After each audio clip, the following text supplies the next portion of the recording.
जय गुरु जी। सत्संग bye Jaya aunty on 21 मार्च 2015।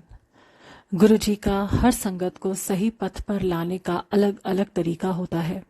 गुरु जी की कृपा तो हमेशा ही हर संगत पर रहती है। गुरुओं की मौज होती है जो हम किसी न किसी चमत्कार से रूबरू होते हैं। इन चमत्कारों से गुरुजी अपना प्यार तो दिखाते ही हैं, साथ ही साथ हमारा आत्मबल भी बढ़ाते हैं। जिन पर भी ये कृपा हो गई वो धर्मात्मा, और जिस पर ये नहीं हो पाई है अब तक वो अधर्मी। ऐसी कोई बात नहीं है। गुरु के दर पर सब एक समान है। गुरुजी दानी हैं, जिसने जो मांगा वही पाया।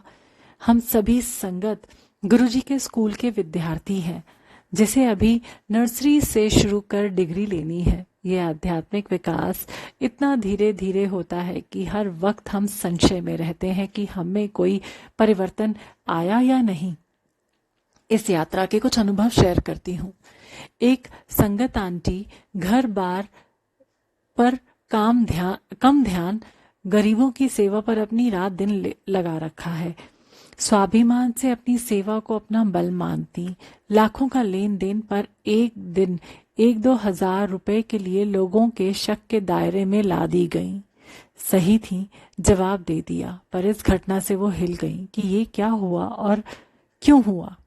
ये था गुरुजी की वो कुम्हार वाली थपकी जो वो अपने बर्तन को मजबूत करने में लगाता है।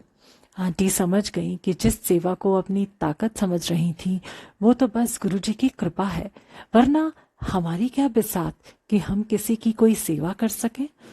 बहुत बार हम देखते हैं कि हम जिस गुण को अपनी सबसे बड़ा आभूषण समझते हैं, कोई ऐसी घटना होगी कि उस पर ही आपको चोट किया जाएगा। जैसे कि हम किसी को अपने तन मन धन से प्यार करते हों, पर वही हमें कहे कि हम उसे प्यार नहीं करते। अब सब कुछ तो हमने लगा ही दिया, अब कैसे बताओगे कि हम किस हद तक उसे चाहते हैं। जब भी ऐसा हो समझ लीजिए कि गुरुजी हमें कोई नई दिशा देना चाहते हैं। शांत होकर इंतजार करें। गुरु ने हमारा हाथ पकड़ ही रखा है, जिधर सही होगा ले चलेंगे। हमने यदि सोच लिया कि हम किसी का भी दिल नहीं दुखा सकते और रात दिन वही कोशिश करते भी हैं, पर अचानक कोई अपना इल्जाम लगा देगा कि हम तो छल कर रहे हैं, कोई दुर्विचार के तहत हम काम कर रहे हैं। अब आप ये कैसे सिद्ध करोगे कि आप कभी ऐसा सोच भी नहीं सकते। ऐसे में समझ लीजिए कि गुरुजी की कृपा हो गई। हम एक बड़े अहंकार से निकल पा रहे हैं। अहंकार कि हमसे किसी का बुरा नहीं होता है, ये गुरुजी की दया है हम पर, जो ये इस गुण से नवाज रखा है। हमारा तो कुछ है ही नहीं। होता ये है कि हम सब में अच्छे गुण तो होते ही हैं, समय के साथ हम उसे और भी विकसित कर लेते हैं, पर साथ ही साथ एक अहंकार भी पलता जाता है जब हम ऐसी सोच को रखने लगते हैं कि हम औरों से अच्छे हैं। इस गुण के कारण गुरुजी उसे इस तरह से खत्म करते हैं जैसे कि गुब्बारे से हवा निकाली जाती है। एक पिन जैसी तीखी आलोचना जो आपके वजूद को तक को हिला दे। समय लग जाता है उसे हजम करने में, पर गुरुजी की कृपा जल्दी हम संभल भी जाते हैं। फिर ऐसे बनते हैं जैसे गुरुजी चाहते हैं, सिर्फ सेवक और कुछ भी नहीं। इस बार भी उसी गुण के साथ, पर बिना अहंकार के।